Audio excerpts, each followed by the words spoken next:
You're not going to believe this one, Grace. Are you ready? I'm ready. Let's do it. What do you got? Seals. Did you know that seals have been known to rape penguins? Oh gosh, this is terrible. Why are you starting us off this way? Okay, stop the podcast right now. Restart it. Ready, set, go. Eric, Boberic, banana, fana, foferic, Nima, Momeric. Eric. It's Everybody so great thinks to see you, Eric. the seals are so cute, but they're not. They're out there No, to take that's advantage of not the this. penguins. I Yeah, this didn't is. know this. Do you mind just I'm gonna live? take it. I'm gonna take advantage of this show right now. All right, look. All right, I'll lighten it up a little bit, Grace. Lighten it up a lot. Bring it up like 12 notches. You know when you wear jeans and then you put your hands in your jeans and you wear them, but at the bottom of the Like in pocket, pockets? Are you talking about pockets? yeah, when you put your hands in your pockets, at the bottom of Okay. the pocket, after a couple times, there forms this cute little ball of lint. You know what I mean? The cute ball of lint. I'm Yeah. sure. Okay. That ball of lint is called a gnurr, a GNURR, a gnurr. I did know that one. You That's did? that's probably the first one I've ever known. But Whatever. yeah. Let's get back to the seals then. Oh gosh, can we talk about trail running? All right, fine. Let's get this show started because we got a lot to talk about from this Yeah, me past weekend. too. Okay. Okay. Those poor penguins. All right. Grace, Eastern States 100 got canceled this past weekend, which hit everyone like a ton of bricks. Let's talk about the weekend on episode 76. I'm Eric, Idiot Runner Kosek. And I'm Grace, Hot Pants Langheim. Eric is all business in the front of the pack, and I am all about the party in the back. That's right, business up front and party in the back. Together, we are the Running Mullet. And we are going to talk about every aspect of running, the podium to the DNF and everything in between. If you are a runner, this show is for you. Now sit back, get out your foam roller, and enjoy the party.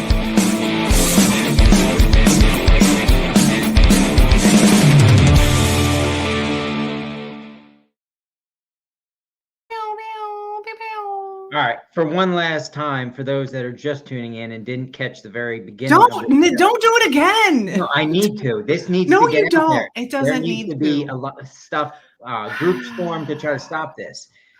I need people to know that seals have been known to rape penguins. Nobody needs to know this. The penguins do. Well, maybe they probably already do know. It's fine. All right, everything's fine. Let's keep going. So we are post Eastern States 100 weekend, the day after the weekend. Yeah. I was tired all day today, and I didn't even do anything this weekend. I don't know, just so if anybody was living on the dark side of the moon, Eastern States 100 was canceled this weekend. It was. Yeah, at the last minute, due to that BITCH Debbie. You know, so you have to spell that out, but you can talk. Never mind. Well, because I'm talking to you and you're beautiful and you're a strong woman, I didn't feel right saying that word in front of you. But you can talk about rape.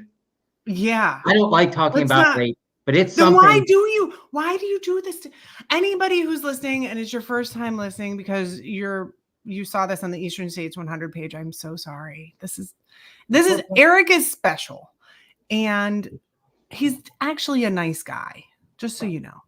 I am nice. That's why I want to help the penguins out. But that's neither here nor there. Let's get back to the main.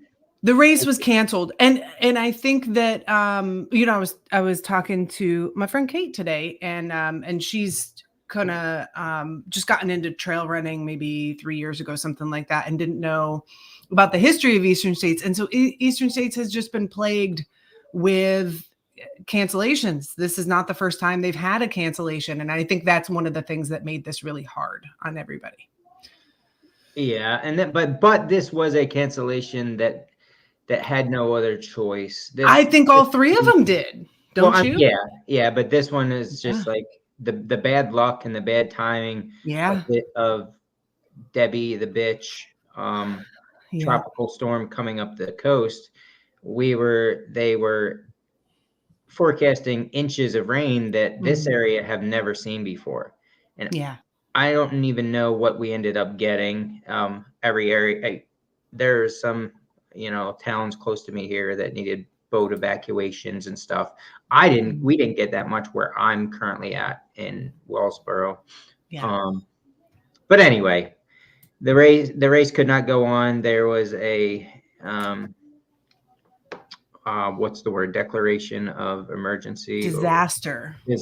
Proclamation of disaster. Thank you for those big words. Proclamation of disaster You're that was welcome. issued for Lycoming County, which is where most of the race, a lot of the race is held, and it just couldn't happen. The race directors, Ben Mazur, he did everything possible to make this race happen with this weather coming. They changed aid station locations in case places got flooded out, which they did get flooded out.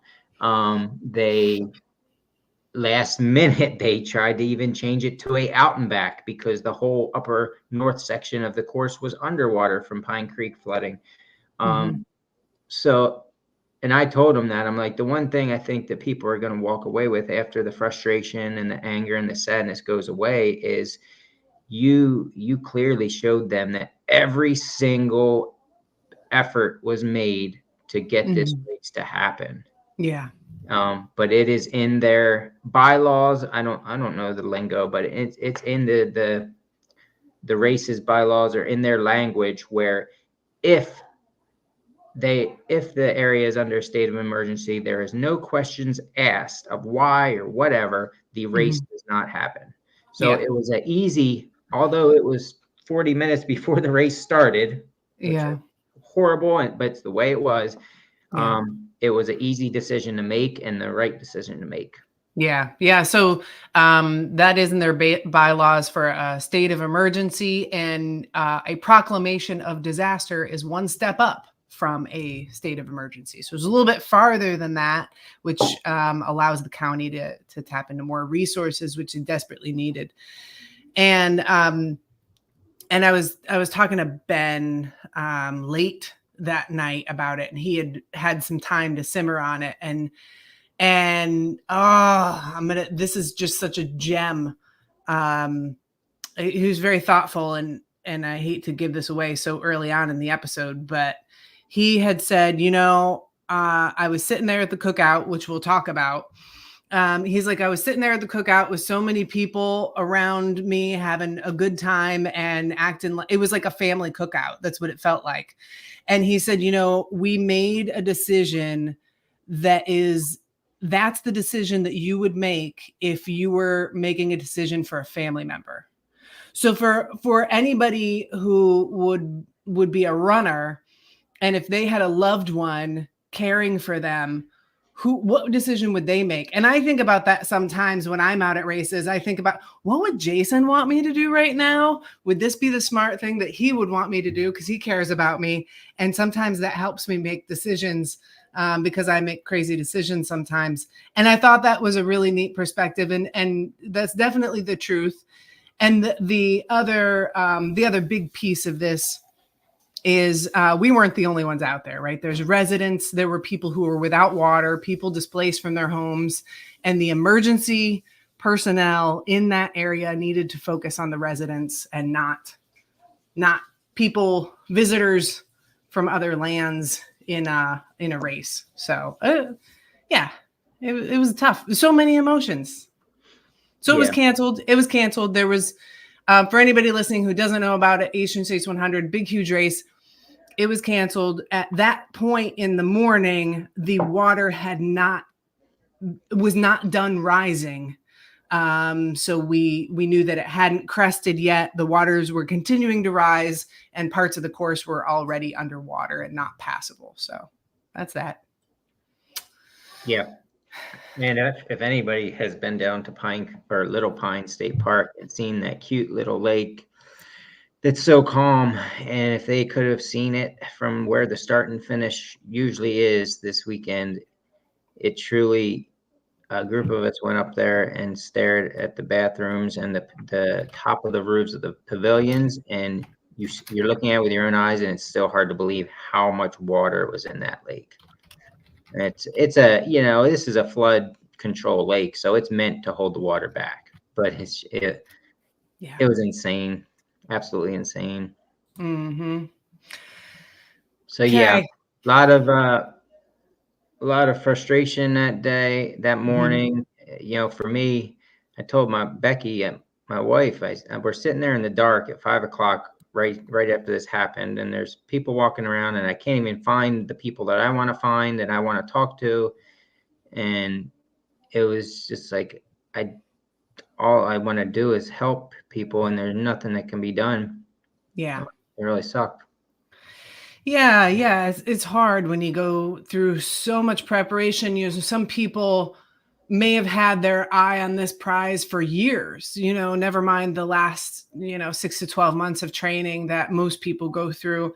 But I know some people who were there who had attempted this before and even gone through a cancellation before, 2018 and 2020. The race was also canceled, a little more notice those times, but still like heartbreaking both times. And this was their third go at it. And yeah, gosh, that's hard. It's hard. It was hard for everybody. And it's still a good decision that was made, and that doesn't make it any easier. Nope. So I guess we can stop talking about Debbie. We can stop trying to be downers, and we can talk about how the bad news, the crappiness of the weekend was turned into not so bad stuff, I guess. So yeah, the first thing I started hearing chatter about was, what people were going to do now and what their, plan was for the day. And most people were talking about how, trying to get a good run in since they were trained up and they're here. And, the worst part about the whole thing is the weekend itself was the most perfect temperatures you're ever going to see for Eastern States type of weekend in August. We're talking low 70s, beautiful weather, sunny weather. And this is all after, obviously, the rains had come through. But that was the hardest part, was they're canceled and then it gets light out and it's a beautiful morning. So it's kind of hard to swallow that part of it. Yeah, it was actually a beautiful day. So it was strange because there was a little bit of a chill in the air, a little bit of a cool breeze coming through every once in a while. And the sun was out, it was a little partly cloudy, but the water was still surging. And so it was a tough pill to swallow. I know several people went out for a run. I was intending on crewing all weekend, had no intentions of running, and ended up getting in 17 miles. So that was super fun. Yeah, I know a big group did 50K. Quite a few people ran all the way to Heiner, which is what, 40, what's that, Grace? 44, 46 miles from the start? That's around there, yeah. Right around there.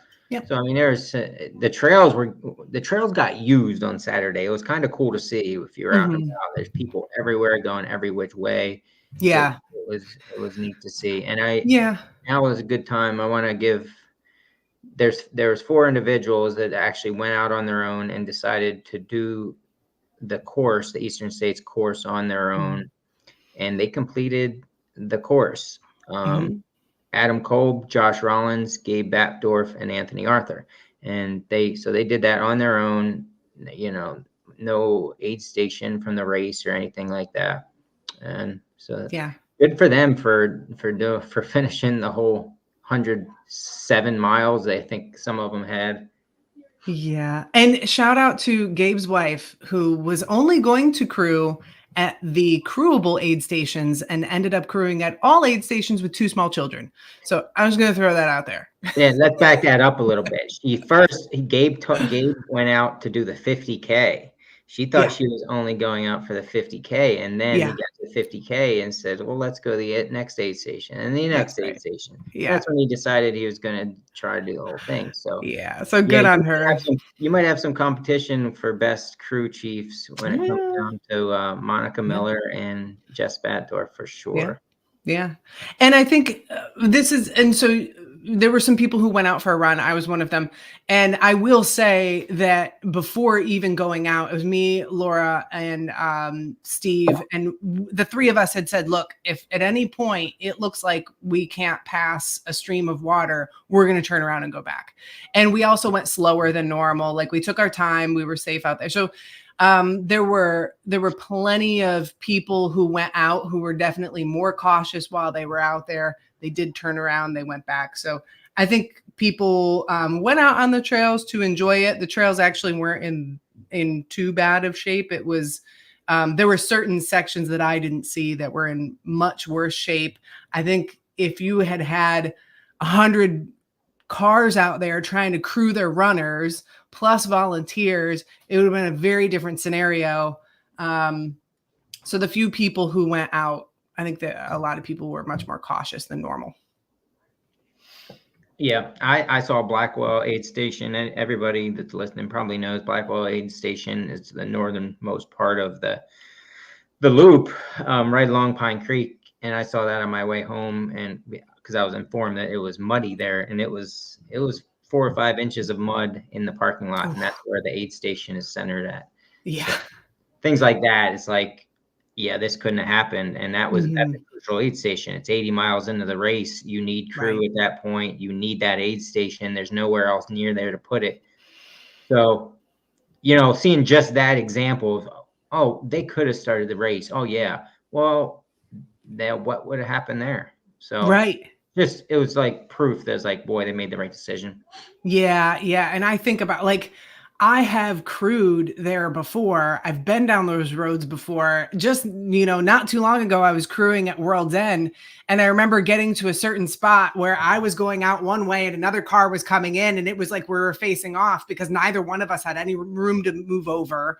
Like, that's what happens when you have 100 people crewing versus, there's 4 people out on the course. So very, very different. Even if a couple people were able to finish it, like, good on them, awesome on them. I don't think it's an indicator that the race should have happened. If that makes sense. Absolutely. Totally agree with you.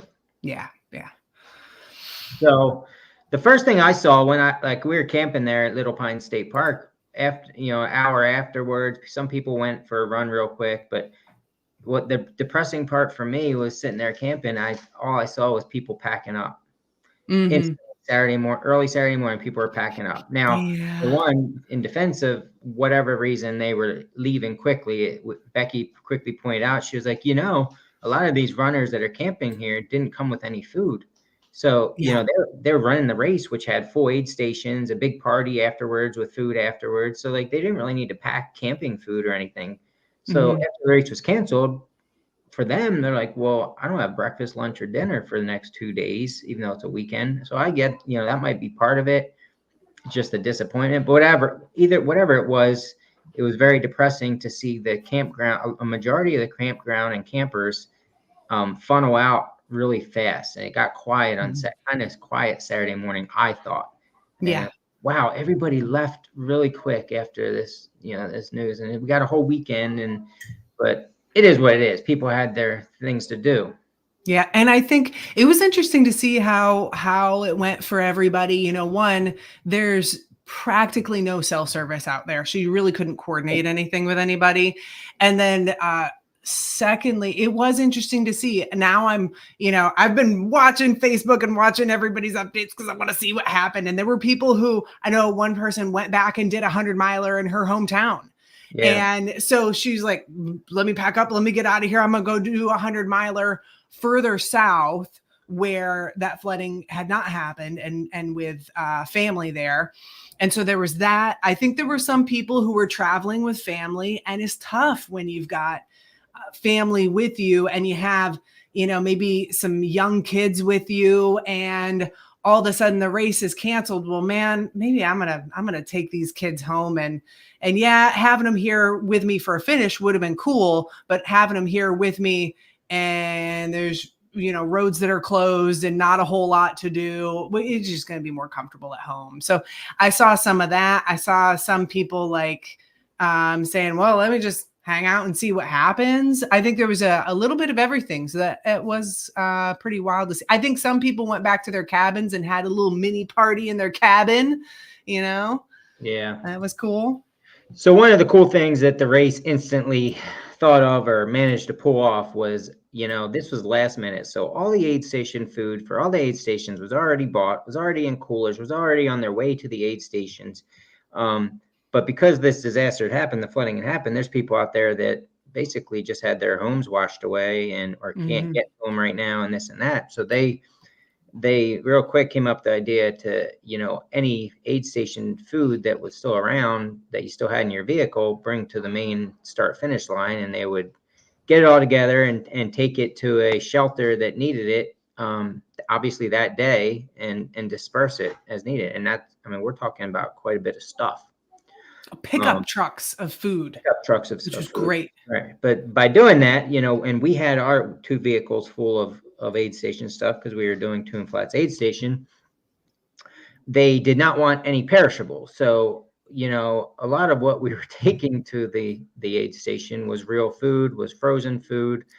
I'm going to say half of it or a quarter of it was perishable, cold stuff basically. And they just didn't have the availability to take coolers and coolers of stuff to the shelter. So we, that was on us to figure out whatever we wanted to do with it. Mm-hmm. And, instantly in my head, it was like, well, I'm here at the campground.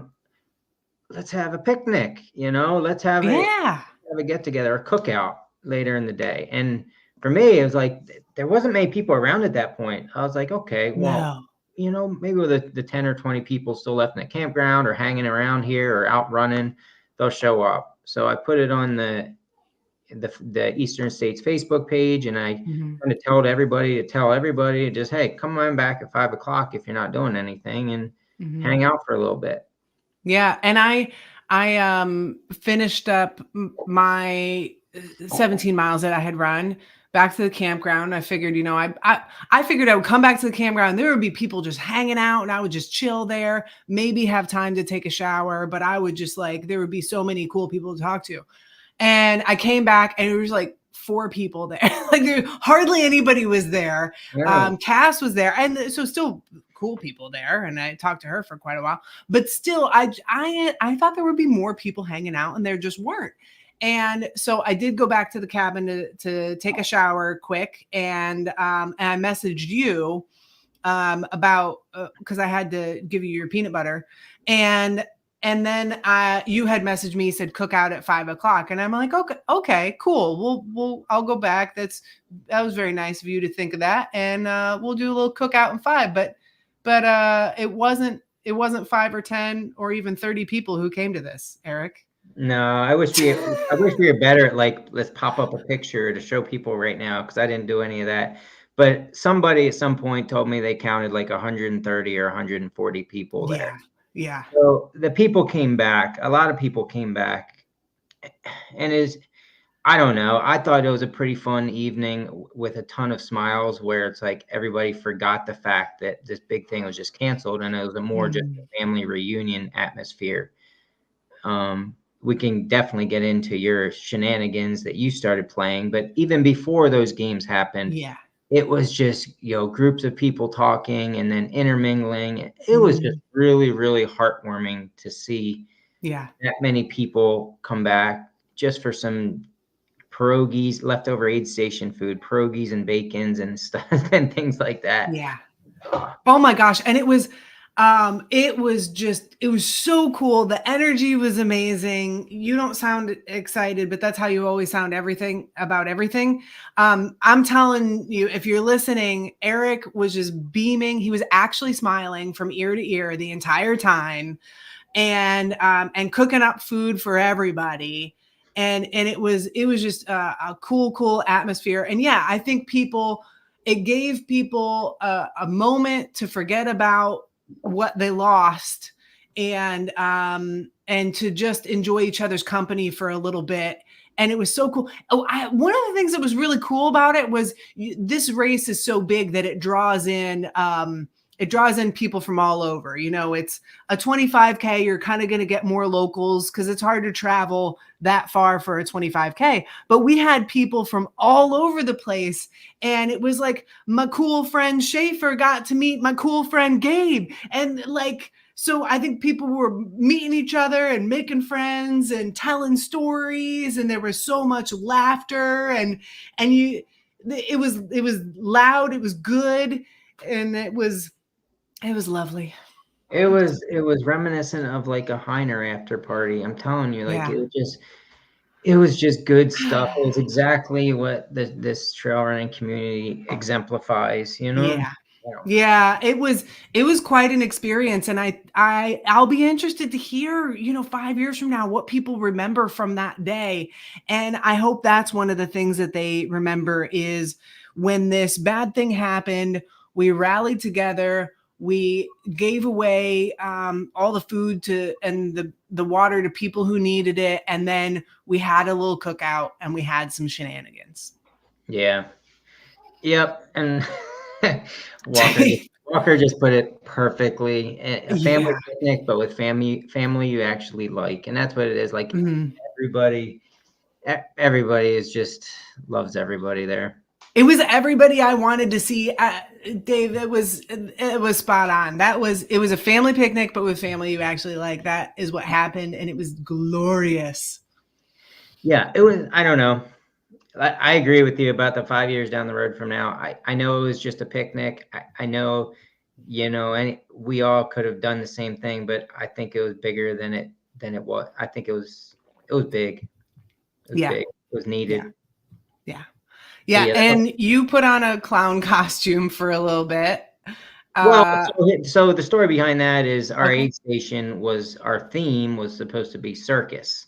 And we were all set up for that. And I had bought this beautiful the blow up clown costume, off Amazon, obviously, but that was going to be my part of the theme. So I wasn't going to just pack it away for another year. I had to get that thing out and try it. I've never put it on before. So, yeah, just fun. Yeah. Very scary clown costume. Absolutely. Especially with that mug. And then you came up with this idea of minute to win it style games, which was a huge hit. You had 4 teams of 4 people doing insanely funny things. And the thing I loved about it was like, it wasn't a few people trickled over to watch you do your silly games. By the end, the whole 100 plus people were watching the shenanigans that were going on and really interested in them. It was super fun. And this is something that we do at camp every year. So I'm kind of used to pulling them together. And so I kind of had some ideas already in my head just from trying them out in camp and seeing what works and what doesn't. And so I kind of pulled together some cups and some spoons and some marshmallows and some Pringles and said, hey, let's do 4 teams of 4. And so we had in order, Team It, Team Canada, Team Laura's Today's, and Team Idiots. Yeah. And so the 4 teams of 4, we had compete in a couple of events, cup stacking and Pringle face and marshmallow travel and the mall walk. The mall walk is the premier event, which I love doing, which is exactly how it sounds. It is speed walking with friends. And it's really fun to watch people who are just incredible athletes not run and to watch them try to speed walk against each other. So the mall walking is always a fun event that we enjoy. Yeah, they were all good. Jennifer Kamiansky, she managed to video all of them and posted them somewhere. Yeah. Today or yesterday, and I was at work today watching some of the video, just like laughing to myself, and people probably had no idea what I was laughing at, but it was hilarious. Yeah, it was a really good time. And then there were stories by the campfire late at night, and then there was a small group of us who ended up doing karaoke across the street, and I got to see James Weaver singing karaoke, and I got to dance with him, and it was like cherry on the top. It was perfect. Yeah. And of course, the Chad Brown was there all weekend. The Chad Brown. Doing his Chad Brown things. And if you don't know what that means, you need to introduce yourself to Chad Brown. He's something. He's a character. Yeah. And he's tuning in right now. So thank you, Chad Brown, for energizing the weekend. Yeah. It was just I don't know. I was not entered into the race. I was crewing, and so that was, of course, an easier pill to swallow. I will say that I have had a race cancel in the past, and so I was trying to think back to when that happened to me, and it was hard. Yeah. And same here. I was doing the aid station, but I was connected to the race. Yeah. I told you before this started, I had 9 athletes running Eastern States. 8 of them were in the Triple Crown chase. All they had to do was finish this last race of an 8-month-long journey of training and running races. So I don't know how to fix the problem that they can't finish it. It's so hard. It stinks. There's nothing. I don't know. Yeah. I think we have stories, and then we have the stories that we have yet to create, and that's what we have to look forward to. Can I tell you a story from the weekend? Yes. Does it have to do with seals and penguins? No, it has to do with giraffes and wild boars. Go for it. Okay. So years ago, Laura and I were on this run. We were running part of the Boulder Field course, which is a really fun course to run. We were just not in the race. We were just running the course. And somehow the conversation turned to, we were trying to figure out what animals we were out there. And it turned to being Timon and Pumbaa, but Timon is a muskrat, and Timon is actually much, much smaller than Pumbaa. And Laura has big, long legs. So I said she's more like a giraffe. And Pumbaa's a warthog, and I'm not like a warthog. But I do stomp around in the woods a lot. So I was more like a wild boar. So we called ourselves a giraffe and a wild boar. And our Strava activity for the day was a giraffe and a wild boar go running in the woods. So I don't know where I got this idea, but I got this idea to get a little headband for Laura that has little giraffe ears. And then I found, and it has a little giraffe tail and a little bow tie. And then I found a little wild boar, little pig ears and a little piggy nose, and a little bow tie and a little tail. And so I found one for myself. And here's what I was going to do as crew. If Laura was like down a little bit, or if she came into the last aid station, she needed a little pick me up, I was going to say, look, Laura, you get to be a giraffe in the woods. And I was going to give her little headband because I knew she would be excited to be a giraffe in the woods. And I would have my little piggy tail, and I would be a little wild boar in the woods. And so that didn't happen. And we were coming into the race morning, going into registration, and we're hearing from people that it canceled. And then we get to the race, and like, yes, it's actually canceled. And so Laura turns to me and she goes, well, you want to go for a run? And I said, sure, I'll go for a run. I brought all my stuff just in case. And then I turned to her and I said, I wasn't going to tell you about this until later. But then I told her about the drive, and she was so excited. And it kind of felt like we both realized the energy we were giving was not the same energy as everybody else in the room, because everybody's like super solemn. And then there's me and Laura just laughing hysterically, and her jumping up and down. And she jumps pretty high because big, long legs. And so, but we're trying to make light of a tough situation, right? And she is rightfully bummed about the whole thing, because now it's setting in. But anyway, so we decide to do this run as a giraffe and a wild, and we wear the giraffe thing the entire time. And we see hikers along the way, and we have to remind ourselves, like, oh, I have ears on my head. We look a little ridiculous. And we had fun in the woods trying to, cope. This was our coping mechanism. And Laura and Steve decided to continue on, and I said, you know what, I'm going to stop where I'm at right now. 17 miles is good for me. I don't have a headlamp with me, and you know, I don't know. I didn't want to continue on at my pace, and so I could send them off to go at their pace, and so I break off.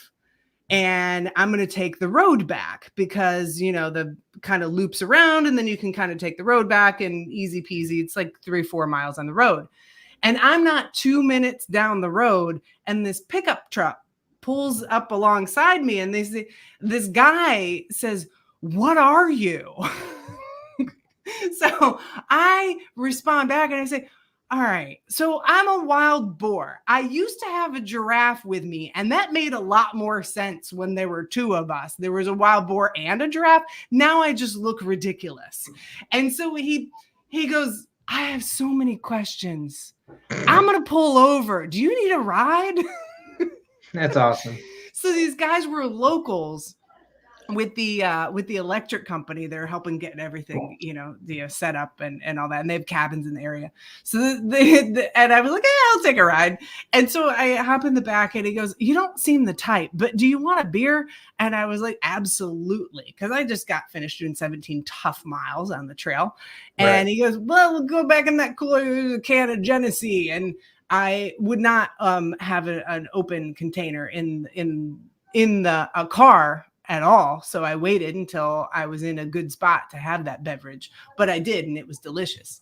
And they said, the guys, before they dropped me off, they said, "You know, I never would have pulled over and given you a ride this 4 miles," which, you know, I would have done the miles. That's fine. But 4 miles on the road, it's not super exciting compared to the trail.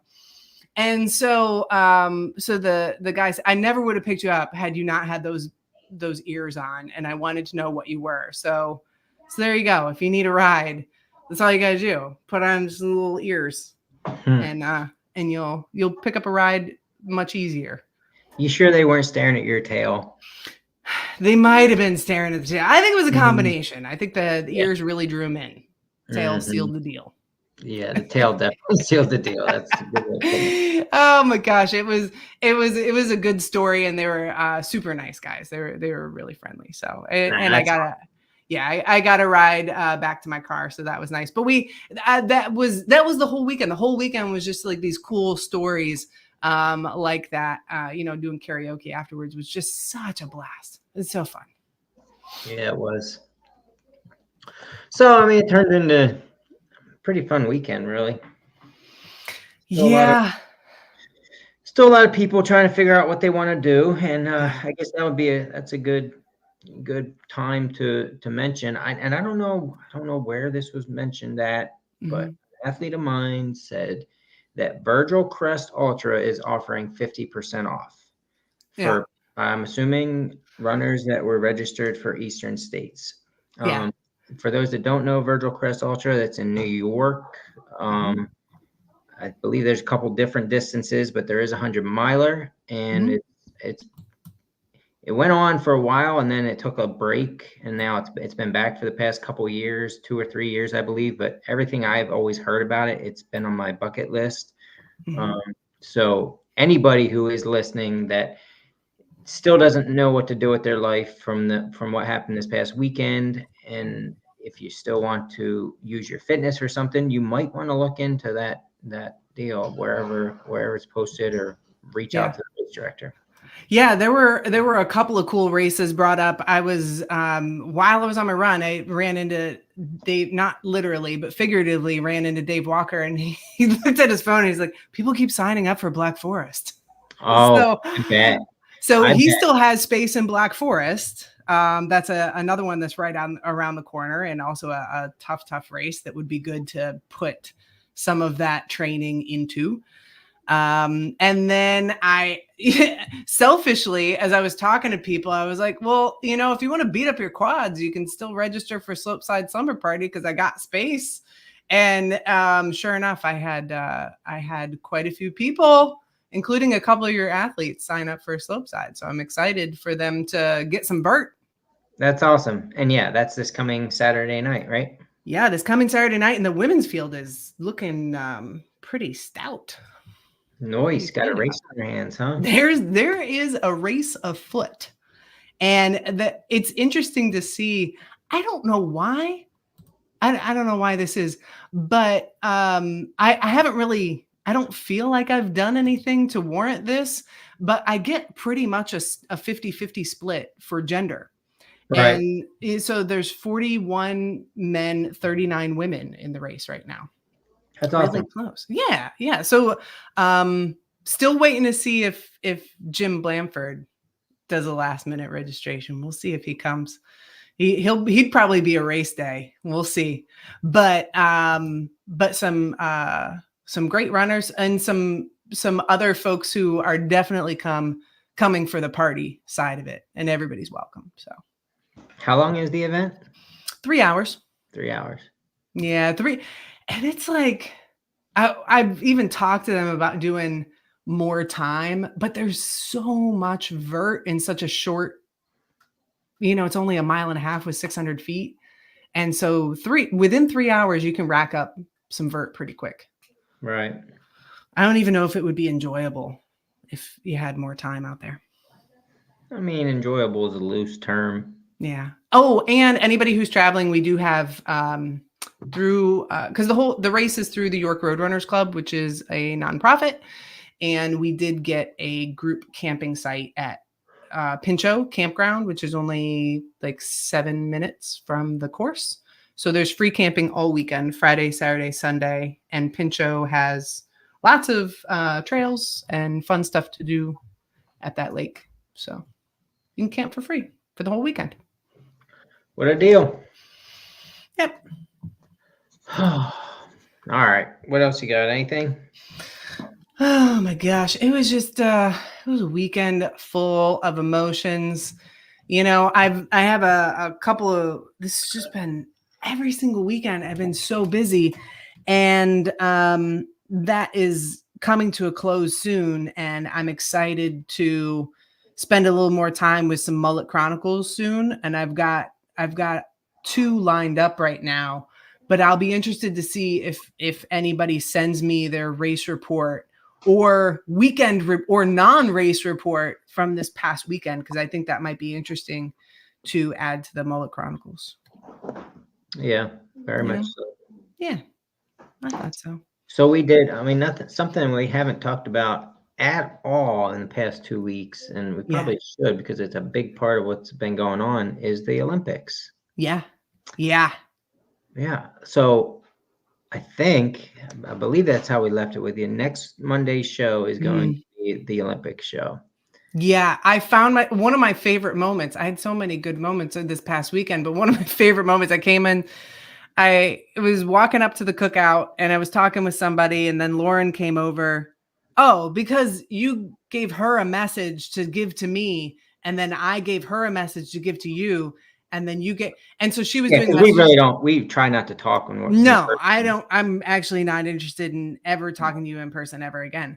Yeah. But so you sent your daughter to talk to me, and then she was standing there, and I know she is a runner herself, and she tends to follow running. I know she reads books about running and that kind of stuff. She's pretty educated about the topic. And so I asked her, I said, "Hey, have you been following the Olympics?" And she's like, "Oh, absolutely."